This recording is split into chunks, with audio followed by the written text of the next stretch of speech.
bishaaro waxaan kugu bishaareynaa bulshada danaynaysa raadinta macaadinta gaar ahaan dahabka in mashiintan loo yaqaano TX ama G2 ay aad iyo aad ugu wanaagsan tahay xagga raadinta mataqaana macaadinta masaafadan mitir iyo bar.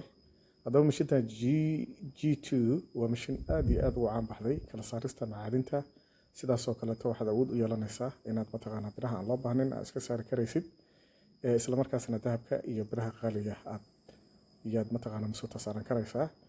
mashiintan haddaba waxay leedahay mataqaana masuutahay dareen aad u sareeya, sidaas oo kale isticmaalkeeda aad u fudud yahay.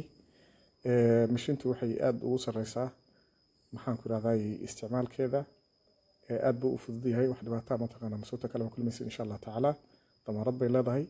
haddaba mudane macaamiil hoyga macaadinta dhagaxshin mineral tools ayaad ka helaysaa insha Allah taala. waxaad nagala soo xiriiri karaysaan haddii ilaahay insha Allah taala nambarada shaashada idin saaran. wasalaam.